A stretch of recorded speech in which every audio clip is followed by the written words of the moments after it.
پس هر کینه و هر مکر و ریا و حسد و هر بدگویی را از خود دور کرده، چون کودکان نوزاد مشتاق شیر پاک کلام باشید تا که از آن برای نجات نشأ و نما یابید. اگر حقیقتاً چشیده اید که خداوند نیکوست و چون نزدیک می شوید به او، یعنی به سنگ زنده ای که آدمان رد کرده اند ولی خداوند آن را برگزید و گرانبها می شمارد، خودتان نیز همچون سنگ‌های زنده از خود خانه روحانی کهانت مقدس برپا نمایید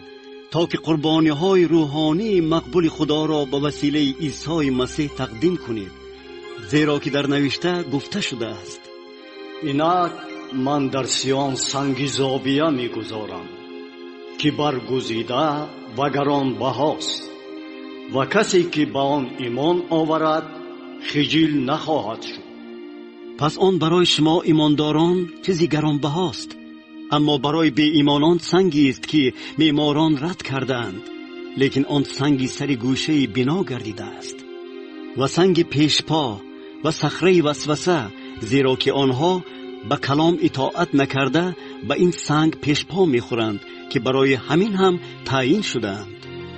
لیکن شما نسل برگزیده، کهانت شاهانه،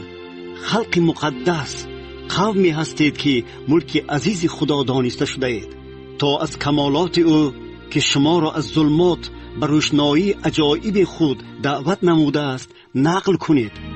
شما که یک وقت قوم نبودید ولی حالا قوم خدا هستید، یک وقت از مرحمت محروم بودید ولی حالا به آن